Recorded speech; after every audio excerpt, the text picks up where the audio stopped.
amores do terceiro ano, bom dia! Hoje, dia 17 de agosto de 2021, a nossa atividade de matemática será realizada no livro estruturado Nova Escola.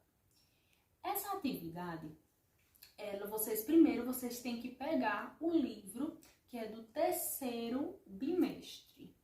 E a atividade ela tem como título Igualdade, sendo realizada nas páginas 133, 134, 135, 136 e 137.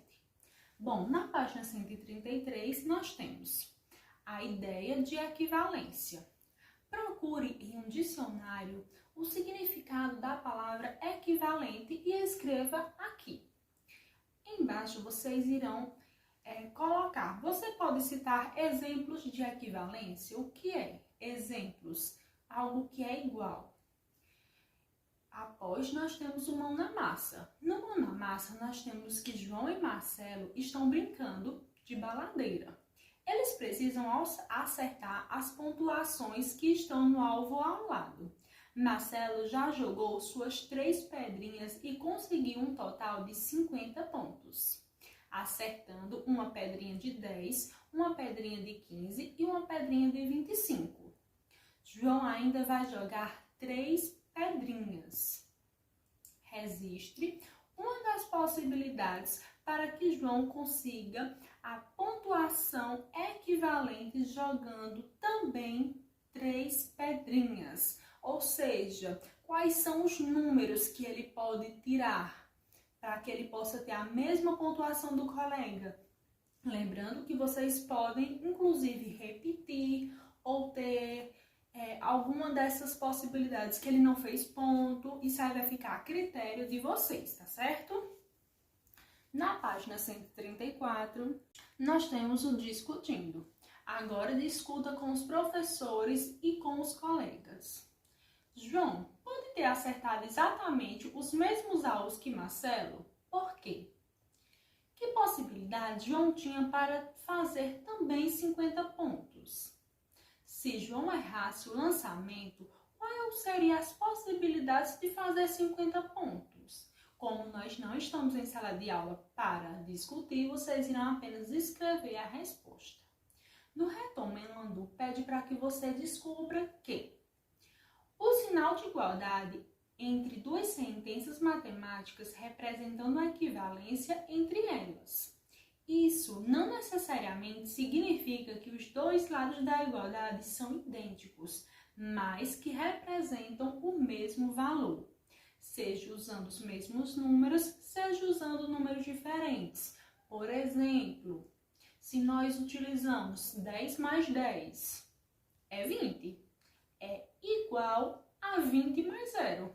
Tanto o lado do 10 mais 10 é 20, como o lado do 20 mais 0 também é 20. A gente utilizou números diferentes, mas cada um desses lados possuem o mesmo valor, juntando as sentenças.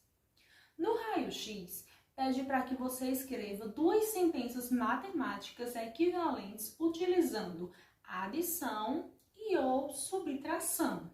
Do mesmo exemplo, do mesmo jeito que eu dei o exemplo aqui, só que aí vocês vão escolher o número da preferência de vocês.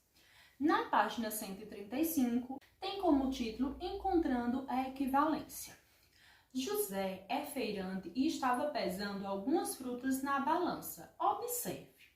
Aí nós temos uma maçã e uma pera de um lado dessa balança. A balança ela está equilibrada ou está desequilibrada? Vocês irão explicar a resposta.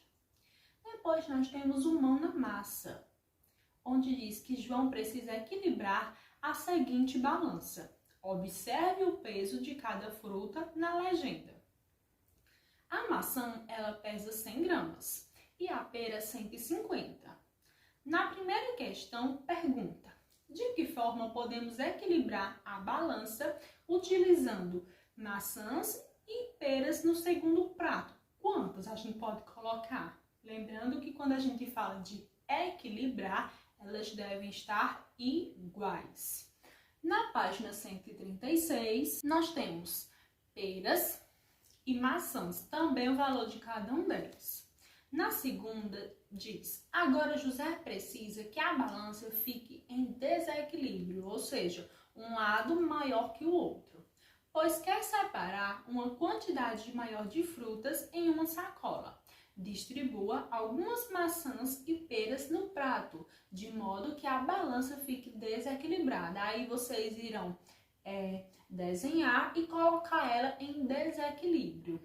No final, nós temos o discutindo.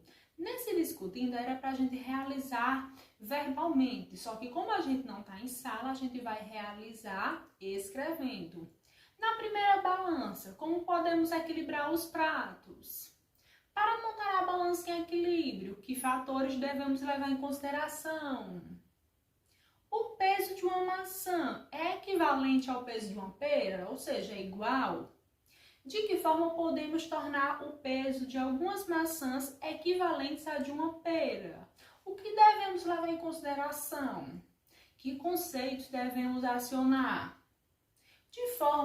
De que forma nós podemos deixar a segunda balança desequilibrada? Como é? Quantas maçãs equivalem ao peso de 2 peras? Como você consegue compreender a relação de equivalência? Me digam aí. E na página 137, nós temos o retomando. Nesse retomando, fala que a equivalência pode ser expressada por meio de peso de frutas no equilíbrio de uma balança, por exemplo. Além de conseguirmos interpretar uma equivalência, conseguimos exemplificá-la também. Aqui nós temos 3 maçãs. Cada uma dessas maçãs é 100 gramas, então as 3 juntas são 300 gramas. Do outro lado, nós temos 2 peras. Cada uma dessas peras é 150, então as 2 juntas também são 300. Isso quer dizer que as 3 maçãs, elas são equivalentes às 2 peras. O peso de 3 maçãs equivale ao de 2 peras. Por fim, nós temos o raio-x. Nesse raio-x, diz que Julieta quer a mesma quantidade em gramas de maçãs e peras, ou seja, o peso das frutas deve ser equivalente. Vamos ajudá-la colocando peras na segunda balança? Não tem que estar igual? Aí nós temos o peso das maçãs, o peso das peras, e aí vocês vão desenhar quantas peras devem ser colocadas no segundo prato para que a balança ela esteja equilibrada, ok? Essa foi a nossa atividade do dia. Desejo a todos vocês uma boa resolução, um beijo e até quinta-feira.